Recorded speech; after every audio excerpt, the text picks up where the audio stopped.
Hola, hola. ¿Me escuchan bien todos? Hola, sí, ¿Qué tal? sí, Buenas fuerte y claro. tardes.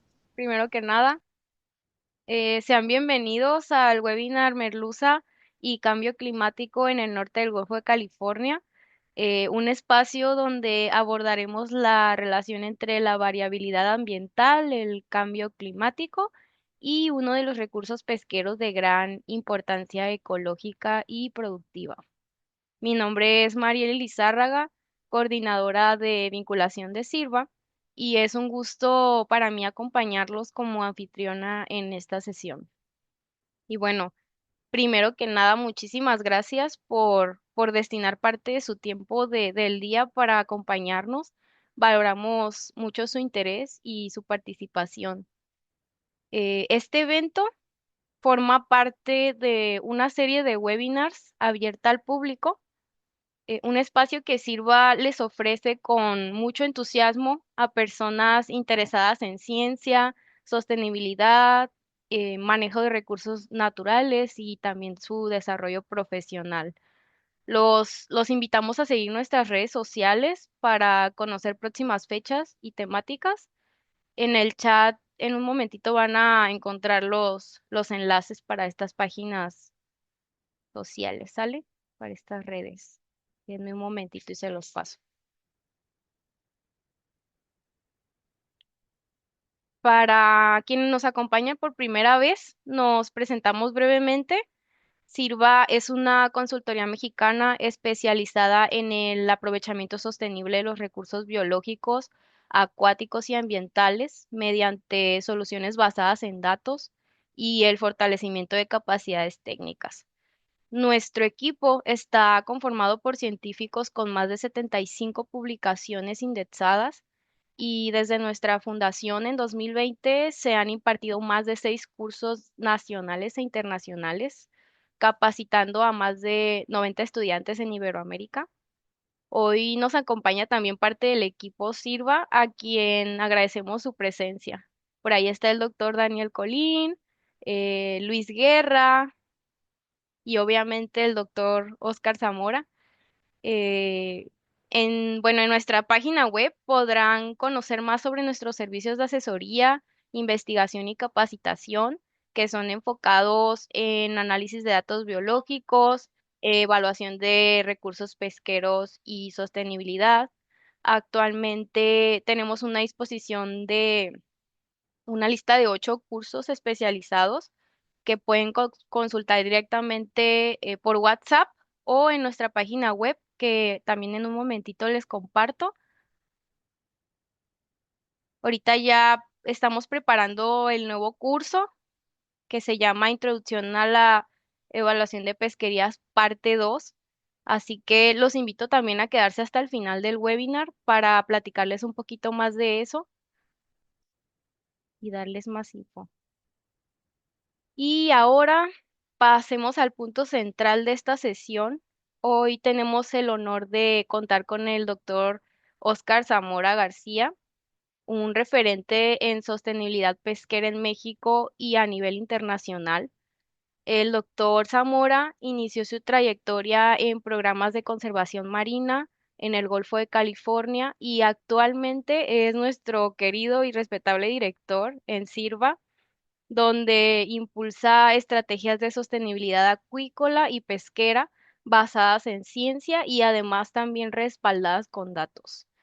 Oscar es profesor investigador de la Facultad de Ciencias del Mar y miembro del Sistema Nacional de Investigadoras e Investigadores. Actualmente lidera un proyecto enfocado en analizar el impacto del cambio climático en la merluza en mares profundos del Golfo de California, tema central del webinar de hoy.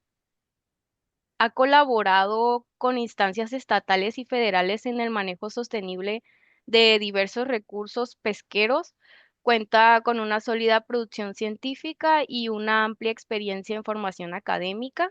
A nivel internacional, ha impartido en análisis de sostenibilidad y huella de carbono, ha participado en análisis de sostenibilidad, perdón, y huella de carbono de productos pesqueros, así como en la implementación de estándares como MSC, que es el Consejo de la Corresponsabilidad Marina.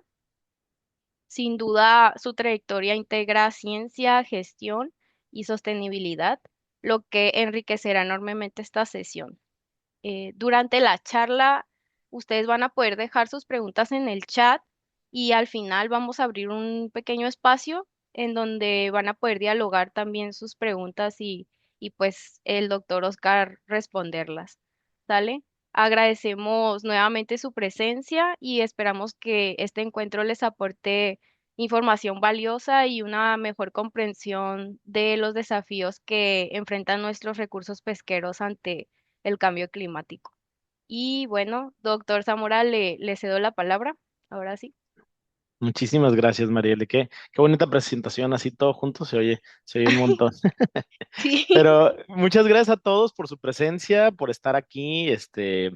Realmente para mí es un honor poder compartir algo de lo que hemos venido trabajando mucho tiempo y que ahora tenemos con esta reapertura de los fondos nacionales para investigación científica, pues podemos continuar, ¿no? Dar un paso más. Entonces voy a compartir mi pantalla y me dicen si se ve bien. Aquí debe ser. ¿Lo ven?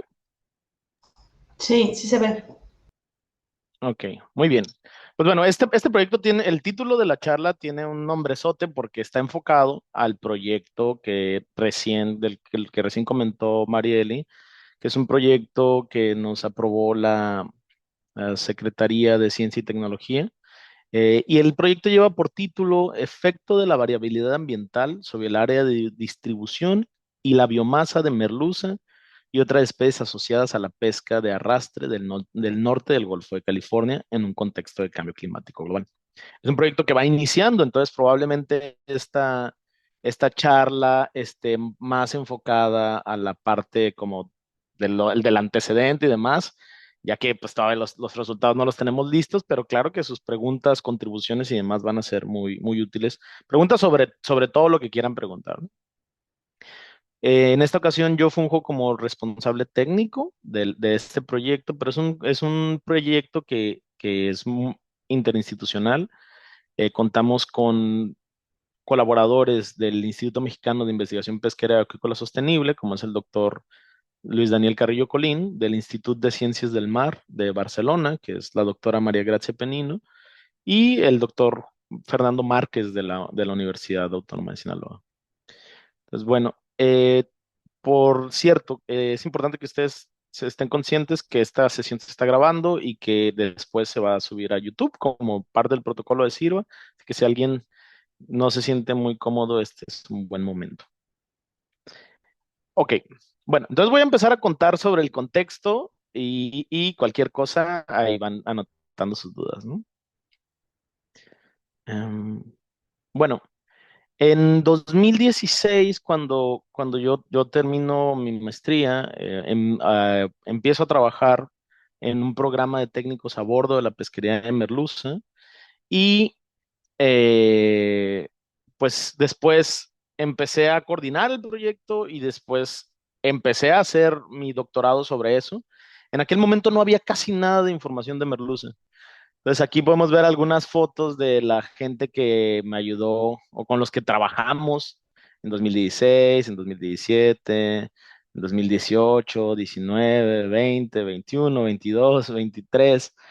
Eh, Fueron mucha gente y algunos de ellos están por ahí está Luis Guerra, por ahí está Daniel Colín, que en su momento le tocó, y otras personas que ya no los alcanzo a ver en el chat. Pero bueno, en ese momento, como les comento, no había mucha información, pues empezamos a trabajar muchas cosas de línea base. Y entonces tuvimos la oportunidad de analizar un montón de cosas bien interesantes, como la estructura de tallas, ¿no? Podemos ver que en los primeros años encontramos dos grupos de tallas muy claramente definidos y después vimos solamente un grupo de tallas. Encontramos que vimos a la merluza, registramos la merluza más grande que vimos, que fue de 96.4 centímetros de longitud estándar, que eso es como 108 centímetros. Vimos que crecían diferente entre hembras y machos, y que las hembras viven más hasta 13 años, mientras que los machos viven hasta 9 años. Y también entendimos en qué momento se empezaban a reproducir y a partir de los 3 años empiezan a reproducirse. También analizamos el efecto que podían tener algunas variables ambientales, como la temperatura superficial, la temperatura, la clorofila y la profundidad. Y bueno, nos dimos cuenta que ni la temperatura ni la clorofila tenían un efecto sobre la disponibilidad de merluza o sobre las capturas, no cambiaba nada, solamente la profundidad. Entonces, si se fijan en este gráfico, vemos el número de estudios que hay sobre merluza. Hubo unos estudios en los 74 y 75 en el que gente de Scripps, en colaboración con el Instituto Mexicano de Investigación Pesquera y Acuícola Sostenible, hicieron prospecciones en el Golfo de California y se dieron cuenta que había una biomasa importante de merluza, particularmente durante el invierno y en el norte del Golfo de California. Después, como en el norte del Golfo de California la merluza es más grande que en el sur del Golfo de California y afuera de Baja California, pues el doctor Matthews pensó que era una especie distinta y la llamó Merluccius hernandezi, que ahorita vamos a entrar en esos detalles. Después hay otros estudios que estiman la biomasa de merluza a través de larvas. Y después ya hubo un silencio sobre la merluza hasta que de pronto se descubrió que había una gran concentración de larvas en un giro, que se concentraba en un giro que estaba encima de la cuenca del Delfín o al norte de la isla Ángel de la Guarda. Y entonces, después de esto, hubo otro estudio en el que se identificó que solo había una especie en todo el Pacífico Norte. No se trataba de dos especies o de tres especies, sino que todas, a través de análisis genéticos, eran la misma especie. Y después, en los últimos años, en los últimos 10 años, la conversación científica se ha enriquecido mucho. Hay muchas instituciones trabajando para entender a la merluza, o entender la dinámica de esta especie que se ha convertido en un recurso estratégico principalmente para Sonora, pero también para todo México, porque al final Sonora es uno de los principales productores pesqueros de México, ¿no? Entonces, instituciones como la universidad, la CECITE, el CIBNOR, la CONAPESCA, el IMIPAS, el CICIMAR, la UAS, y particularmente algo que para mí es muy importante mencionar, porque además, gracias a ellos pude tener a los datos para trabajar en estos años previos, pues fue a Environmental Defense Fund de México, quienes tenían el programa de técnicos a bordo de la pesquería de merluza. Pero bueno, para los que no están familiarizados, una pregunta lógica es: ¿qué es la merluza? Las merluzas en general son especies de peces del género Merluccius, que tienen un color que va de plateado a negruzco y tienen una longitud promedio global de 49 centímetros de longitud total, más o menos 11. Es muy curioso porque todas las merluzas son muy similares entre ellas, entonces este modelito las representa a todas, claro, con sus pequeñas variaciones geográficas. Hay 13 especies de merluza que se pescan en casi todos los océanos del mundo. Si se fijan, todos los cuadrantes azules son lugares o zonas administrativas de la FAO donde se pesca merluza, y en los que están como morados es de no se pesca. Y probablemente no es que no haya, sino que son lugares bastante inhóspitos. Aquí probablemente no haya, por la temperatura del agua, o probablemente está más profundo de lo que se interesa. En 2018, bueno, había en general en todo el mundo, la pesca de merluza, la mayor parte de la pesca de merluza la hacían tres especies, que era la merluza de cabo, una que se pesca acá en Sudáfrica, la merluza argentina que se pesca en esta zona, y la merluza norteña que se pesca en esta zona, en esta área, ¿no? Y lo demás otras especies. Entonces, a partir de acá, con merluza, la merluza que estamos platicando, nos referimos a merluza norteña. Merluza norteña, con nombre científico Merluccius productus, se distribuye desde Alaska hasta Costa Rica, o sea, desde acá, toda esta parte, incluyendo el Golfo de California. Y bueno, esta es una de las fotografías que tomamos mientras estuvimos haciendo los monitoreos y registramos una longitud máxima de 108 centímetros de longitud total. Bueno, las capturas mundiales de merluza norteña, esto no cambia a lo largo de los años, pero fíjense nada más como la magnitud de cuánto es lo que desembarca Estados Unidos de merluza con respecto a lo que desembarca Canadá y lo que desembarca México. En realidad, 400,000 toneladas anuales en promedio desembarca Estados Unidos. Y la pesquería de merluza en México es más chiquita, sin embargo, no menos importante. Empezó en los registros inician en el año 2000 y tenemos un inicio aquí bastante discreto, empezando con pequeñas capturas de 2,000, bueno, pequeños desembarques de 2,000, 4,000, 15,000. Después llegamos a los 6,000 en 2014, que parecía ser una cifra récord, porque después estuvimos teniendo años que cada vez iban más para abajo, pero luego ha pasado esto en los últimos años. En los últimos años, de 2014 a 2024, hemos sumado, hemos como quintuplicado los desembarques de merluza. Y incluso ya cada vez la atención sobre la pesquería de merluza ya es muy notoria, ya es muy importante porque es un recurso, como les decía, es un recurso considerado estratégico en la pesquería en Sonora. Tiene una derrama económica de alrededor de 174 millones de pesos, pero algo que también es muy importante es que la pesca de merluza se realiza con el mismo arte de pesca que se captura el camarón. No es secreto para nadie que el camarón no la está pasando muy bien últimamente. La flota camaronera ha estado pasando por problemas de rentabilidad. Entonces, el hecho de que haya esta opción de merluza es un recurso abundante, es un recurso que cada vez tiene mejor precio, realmente está rescatando a la industria pesquera de Sonora.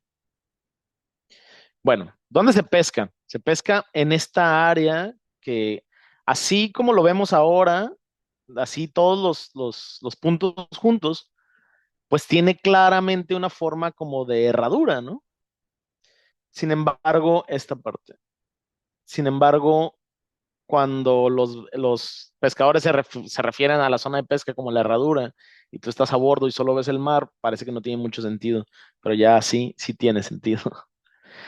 Bueno, también se sabe, porque hay muchos estudios sobre estas cosas últimamente, se sabe que hay un stock aquí que comparte rasgos genéticos desde el norte de Estados Unidos hasta el sur de la Baja California. No sabemos, aquí hay una división genética con un stock que hay en Costa Rica o en la zona de Centroamérica, y aquí hay una división genética con el stock que se distribuye en el norte del Golfo de California. Es decir, no es una población diferente, es una unidad poblacional diferente de la misma especie que está atravesando por un proceso de divergencia genética. Y las tallas promedio que se han reportado para los distintos stocks de merluza, pues la merluza del norte del Golfo de California es la más grande. Esto puede tener que ver con que ha estado mucho menos explotada que sus contrapartes de este lado, ¿no? Pero también habría que ver las causas genéticas de eso. Y bueno, como les decía, en 2009, Sánchez Velasco y colaboradores encontraron este giro aquí al norte de la isla Ángel de la Guarda, donde antes de que se documentara que había una pesquería de merluza, que ya les contaré más detalles, ellos dijeron, aquí hay muchas larvas, y aquí debe haber una agregación de merluza, que lo fuimos confirmando con el tiempo después. Entonces, ¿qué sabemos? Sabemos que la merluza se pesca en el norte del Golfo de California, aunque también se pesca en el sur del Golfo de California de manera incipiente y exploratoria porque es más chica. Pero bueno, ahora nos vamos a enfocar en donde está la pesquería ya eh, establecida. Se pesca en el norte del Golfo de California, que es esta parte, que no debe confundirse con el Alto Golfo de California, que es esta parte de acá. Eh, a más de 200 metros de profundidad, y eso explica también, si ya cuando lo vemos con las isobatas, que son estas líneas de igual profundidad, cada línea representa 100 metros, pues vemos que la pescan entre los 200 y los 300 metros. Y entonces, y en el medio está el fondo de la cuenca del Fin, y por lo tanto, pues los barcos no llegan a esa zona. Entonces, solamente están como dando la vuelta en la pendiente de la cuenca del Fin. Y desembarca principalmente en Puerto Peñasco, acá, se desembarca alrededor del 94% de la merluza, y también se desembarca en San Felipe. Desde 2017 los arribos de merluza superaron a los arribos de sierra, de caracol y de tiburón, lo que la convirtió desde ese momento en el séptimo recurso más importante de Sonora por su volumen desembarcado. Ahora hay cosas que ya sabemos después de tantos años de estarla estudiando, ¿dónde está? O sea, bueno, en el estudio que hicimos inicialmente en 2020, de 2021, pues vimos que después de los 200, como no encontramos en ese momento y relevancia de las variables como temperatura y clorofila de superficie, y fue solamente la profundidad la que determinó la, la, la probabilidad de presencia, pues encontramos que en profundidades de mayores a 200 metros es altamente probable que se encuentre, ¿no? Y esto se puede corroborar con otros estudios que la han visto hasta 800 metros. Y dónde se concentra, que es diferente, una cosa es diferente de dónde puede estar a dónde puede haber más, ¿no? Entonces, sabemos que se concentra en esta zona, como ya vimos en la zona de pesca, en un polígono de 13,000 kilómetros cuadrados. ¿Qué sale? Sale más machos que hembras.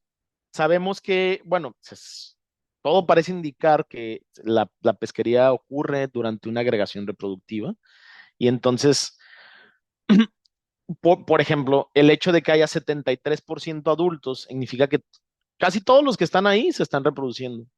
Y el hecho de que haya más machos que hembras se explica, o bueno, con base en otras especies similares a las que se ha estudiado esto, aparentemente las merluzas los machos llegan primero al sitio de agregación, luego llegan las hembras y las hembras se van antes y los machos se retiran después.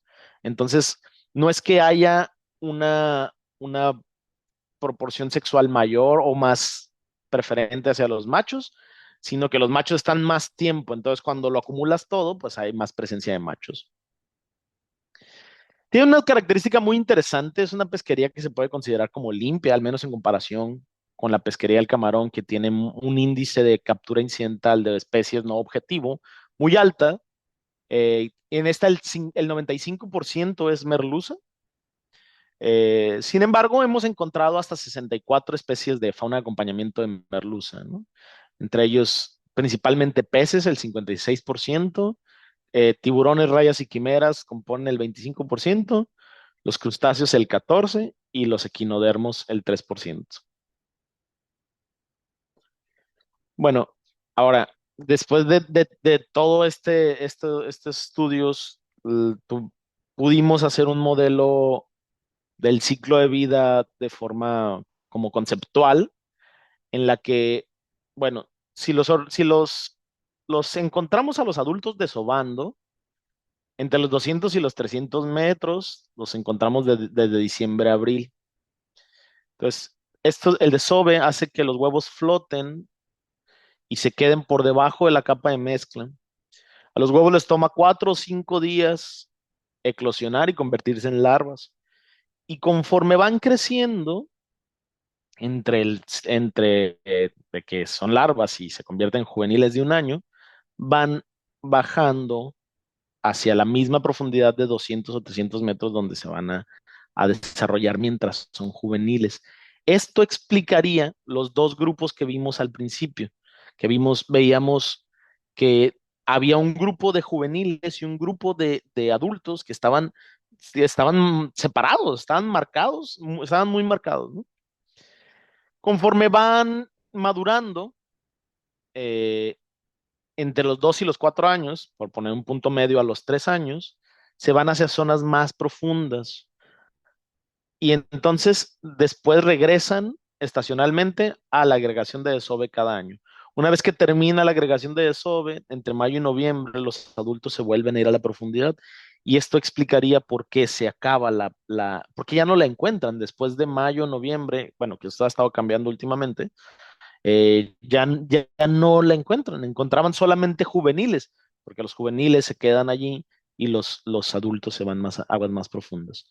También podemos inferir que no se van a otros lados del Golfo de California o incluso salirse, porque justo por esta, esta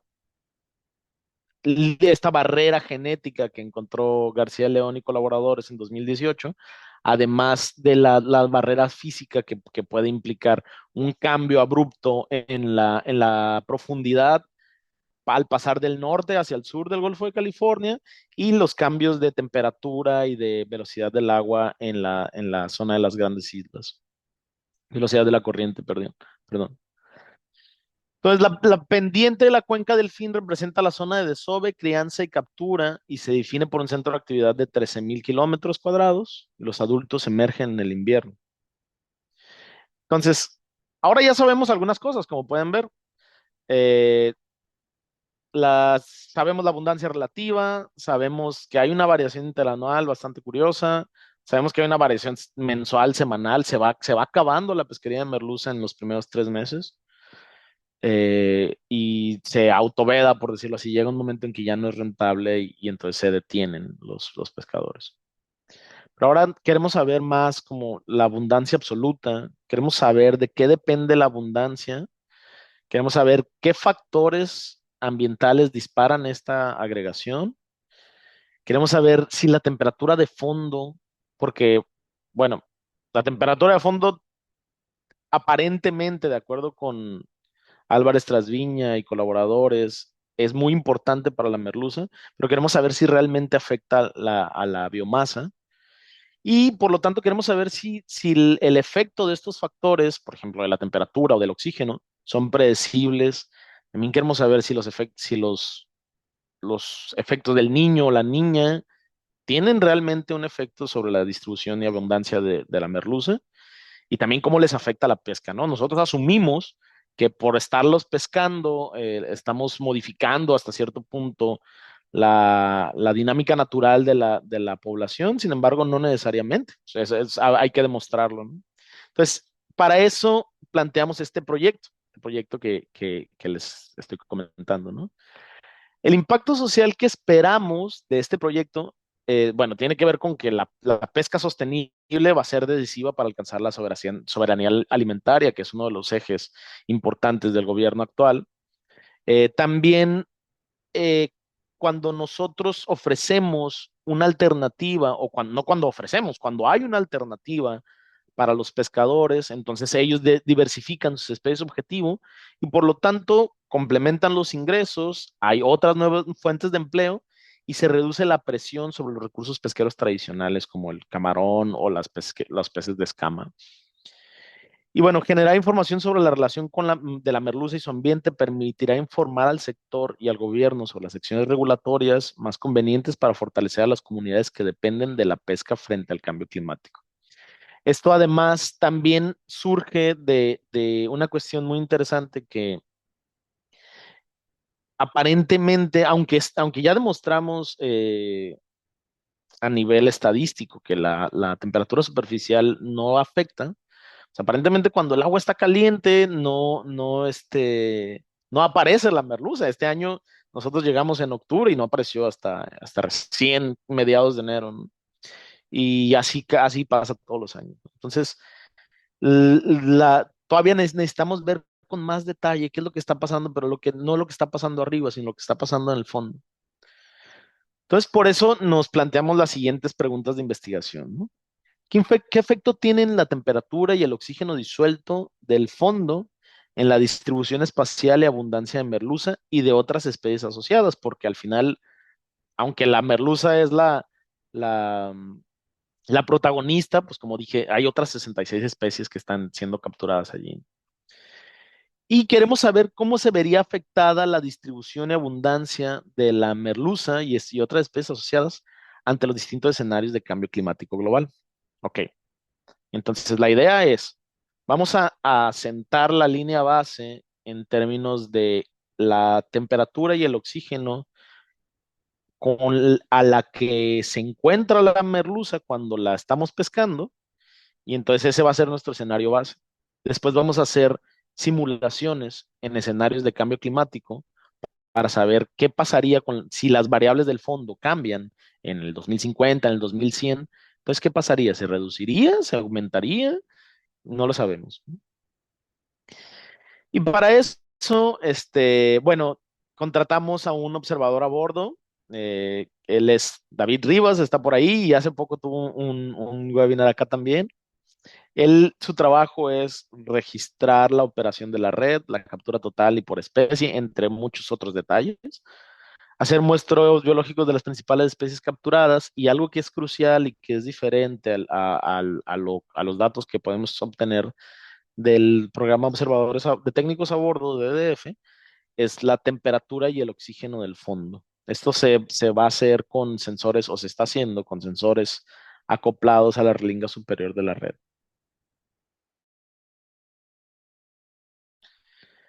Pues los resultados que estamos esperando y que aún no los tenemos, porque pues acaba de empezar el proyecto, ¿no? Pues es un mayor conocimiento del efecto ambiental en la distribución y abundancia de especies de aguas profundas nacionales, una metodología de bajo costo para estimar la biomasa vulnerable, y esto tiene que ver con que si nosotros podemos saber cuál es la biomasa por hectárea bajo ciertas condiciones en el fondo del Golfo de California, podríamos hacer una estimación, un kriging o cómo se llama esto, como una interpolación espacial para saber cuánto podría haber disponible para los barcos en esa área, ¿no?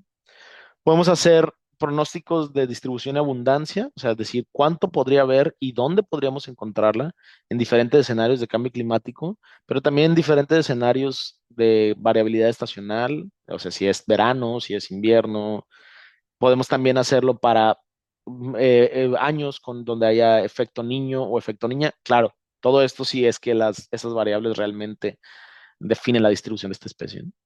Bueno, todo esto lo vamos a hacer a través de modelos jerárquicos bayesianos espacialmente explícitos, lo cual sí se han usado en México y cada vez están usándose más, pero bueno, vamos a sumarnos a esa conversación.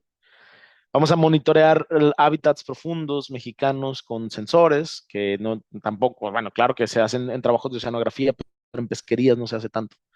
Y vamos a tener información clave para especies vulnerables. Como les comenté, hay un 25% de la fauna de acompañamiento que está representada por condrictios, que son tiburones, rayas y quimeras, lo cual no necesariamente es malo, pero solo hay una manera de averiguarlo. Entonces, si seguimos investigando sobre esas especies, podemos anticipar algunos efectos que pudiera haber, tanto por la pesca como por el cambio climático en esas especies. Listo, si alguien tiene alguna duda, con mucho gusto le puedo contestarla. A lo mejor.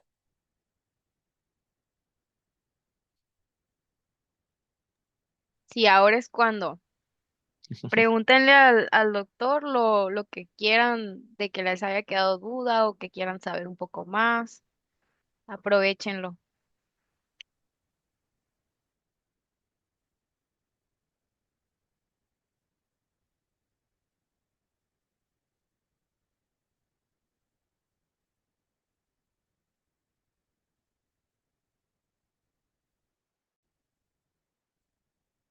Voy a empezar a preguntar yo como en clase.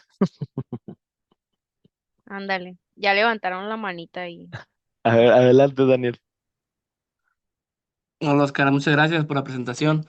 Yo tengo una pregunta que recientemente, bueno, no recientemente, sino en los últimos meses me ha surgido Ujú, y pues esperemos de cierta manera con este proyecto se aclare, ¿no? Pero alguna hipótesis que tengas de si bien en años anteriores la temporada de pesca de merluza estaba bien definida, ¿no? ujú, Que era básicamente en aguas frías de noviembre a Semana Santa. Pero ahora pues la pesca se ha extendido casi todo el año, ujú, ¿no? Y probablemente pueda ser por cuestiones ambientales, ¿no?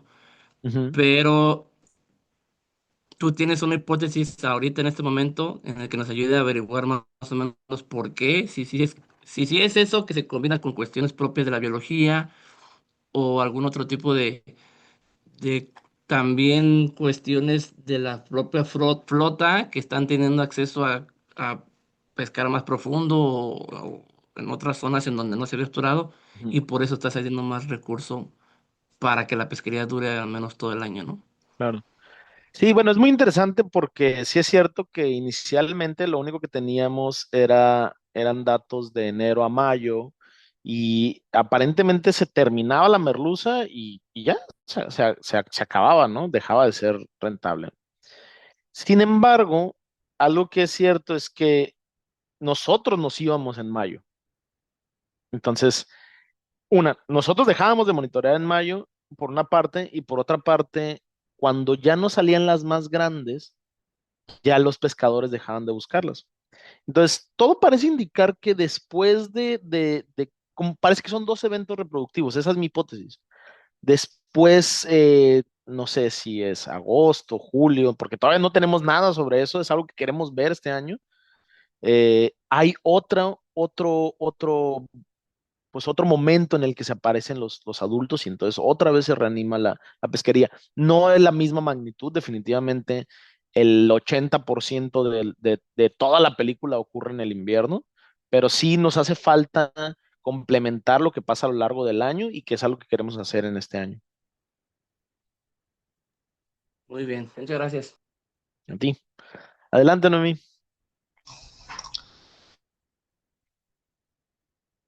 No te escuchamos. Hola, hola, Ah, ya. doctor. A Hola. mí Hola. me quedan algunas dudas ahorita que estaba mencionando también el doctor Collins sobre el tema de la profundidad donde se Mm, está pescando la merluza.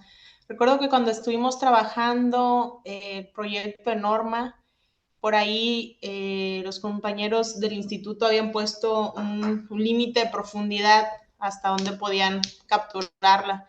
ujú. Y en las discusiones con el sector, pues se rehusaban a que eso estuviera en la norma porque si apenas estamos explorando la pesquería, arroyo de la pesquería, ¿no? Y tener mejores datos. Entonces, por ejemplo, pensando en los super reproductores, macro reproductores o como se digan, ahorita que justo estás diciendo, cuando dejan de salir las grandes, pues ya no siguen buscándolas, ¿no? Ya ahí reducen su esfuerzo. ¿Cómo sería? O sea, ¿crees que teniendo esta información del proyecto podría derivar en una medida de manejo en ese sentido o todavía faltaría más información? Pues mira, es un enfoque bastante interesante. Desafortunadamente, nosotros no, o sea, vamos a expandir nuestro horizonte temporal, pero no nuestro horizonte batimétrico, ¿no? Realmente no sabemos, no vamos a saber qué hay más abajo. Todo parece indicar que sí hay un poco más de merluza abajo, porque el hecho de que sigan saliendo merluzas más grandes. O sea, no, la talla no se está reduciendo, de repente otra vez son más grandes y más grandes. Son especies, son organismos que siempre estuvieron ahí y que no los habíamos visto, ¿no? Sin embargo, eh, yo creo que en este proyecto, pues lo que vamos a poder saber es tener justo la película completa de qué es de cómo es en realidad la pesquería y cómo es la dinámica a lo largo de todo el año y entonces tener más claridad en esa parte. Con respecto a la profundidad, yo también estoy a favor de que haya un límite de profundidad porque lo que es usual es que una vez que se vaya agotando lo que está más accesible para los pescadores, pues vayan incrementando o mejorando la tecnología para encontrarla más en el fondo, ¿no? Y entonces, aparentemente ese banco que está en el fondo es lo que permite que todos los años esté saliendo nueva merluza, ¿no? Porque, a ver, los, En esto, últimamente lo que ha pasado es que antes solamente se quedaban con las más grandes, pero eran piezas gigantescas.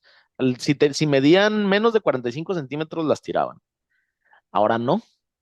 Ahora ya, o sea, 45 centímetros alcanzan para más de un plato. Y entonces cada vez se está tirando menos merluza, lo cual es bueno, pero ya se está capturando de todas las tallas, se está desembarcando de todas las tallas. Entonces, por eso, eso también ha incrementado los desembarques, porque se está desembarcando completa y se está desembarcando sin tirar muchas de las chicas, ¿no? Entonces, yo creo que hacen falta todavía más estudios. Sabemos que hay abajo, parece indicar que abajo hay una reserva. Considero que deberíamos de tocar esa reserva con mucho cuidado y seguir estudiando lo que tenemos acceso actualmente a lo largo del año. Sale. Gracias. De Felicidades. nada. Gracias.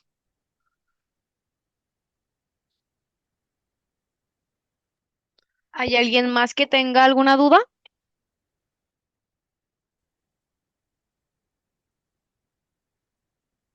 Está. Yo creo que mencionó doctor una parte del análisis del ciclo de vida que están haciendo y Ujú, a mí me interesaría saber cuál es el alcance que esperan tener con ese estudio ujú. eh, y cuál es su aplicación como tal en el desarrollo de la pesquería. Bueno, cuando dije lo del ciclo de vida, me refería literalmente al ciclo de vida de la especie, como a este modelo conceptual del ciclo de vida.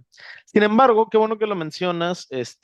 Hay una iniciativa reciente en colaboración con la Universidad de Galway para hacer un análisis del ciclo de vida del producto.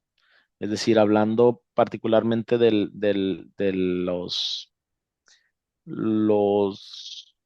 ¿cómo decirlo? Como la contaminación que se produce por producir la merluza. No nada más hablemos de todas las emisiones de gases de efecto invernadero por el diésel quemado, por ir a buscar esta especie, sino también por la electricidad que se consume para producir el hielo, por la electricidad que se consume para procesarla, para mantener la cadena de frío, para empacarla, para enviarla a Sudáfrica o a Europa del Este o a las Islas Antillanas, ¿no? Entonces, eso es un proyecto que todavía apenas está cocinándose, pero sí va a estar enfocado en análisis de ciclo de vida del producto ya comercializado. Ya cuando tenga más detalles se los comparto. Ah, bueno, gracias por la aclaración. Gracias.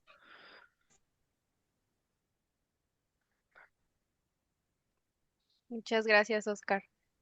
A ver, ¿hay Con alguien mucho gusto. más por ahí que quiera preguntar alguna otra cosa?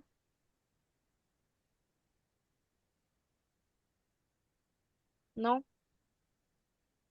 pues que creo que quedó bien claro, ¿eh? Yo creo también, sí, Sí, sí. aparte, fue muy claro. Este, pues si ya no hay más preguntas, ya continuamos con el cierre de este webinar, pero antes que se vayan todos, por favor, espérenme poquito. Quiero darles un aviso sobre nuestro próximo curso, que es el de Introducción a la Evaluación de Pesquerías, parte 2. Este, este curso va a ser impartido entre el 23 y el 27 de marzo. Y si gustan, pueden escribirnos por WhatsApp para más información, ¿sale? Ya en horarios y todo eso, la parte de la inscripción, que es en la parte en la que yo les apoyo.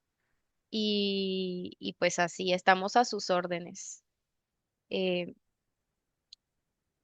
También quería pedirles, antes de que nos vayamos, una fotito grupal. Si pueden todos abrir sus cámaras, estaría súper bien.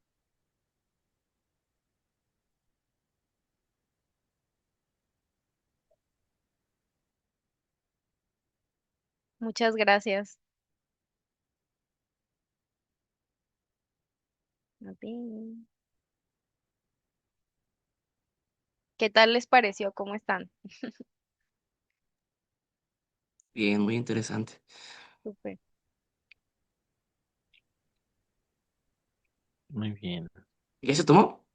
No, me falta gente, Ah, pero no sé si. Bueno, igual los espero. Un minutito. Yo creo que no. Así ya mero. sería. Ujú.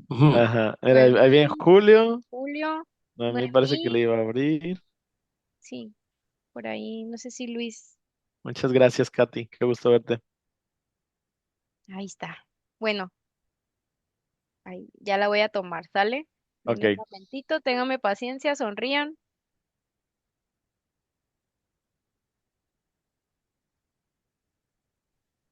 Listo. Muy bien.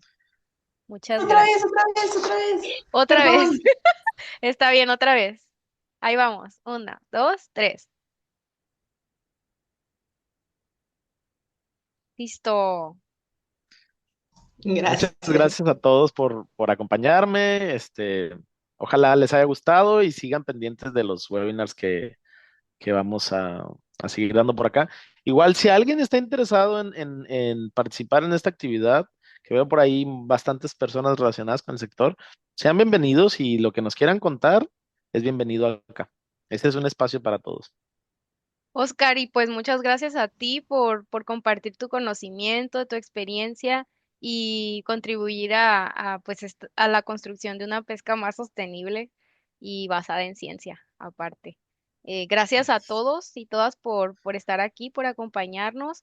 Los invito a seguir nuestras redes sociales para conocer más actividades, cursos y oportunidades de colaboración, que de hecho por ahí tenemos también abierta una convocatoria en donde ustedes pueden pues registrarse para posibles colaboraciones. Em, para quien se encuentre interesado también en esta parte, sin problema, escríbame. Ahorita les voy a compartir el WhatsApp. Y pues de parte de todo el equipo de Sirva, gracias por formar parte de esta comunidad. Y que tengan una excelente tarde y pues hasta nuestro próximo webinar. Espérenme poquito y les mando el Hasta WhatsApp. luego. Gracias. Hasta luego. Gracias. Gracias, buenas noches. Buenas Buenas noches. Gracias a noches. ustedes. Listo, ya les pegué por ahí el enlace de WhatsApp. Muchas gracias. Gracias a todos. Hasta Hasta luego. luego. Muchas gracias. Bye. Bye.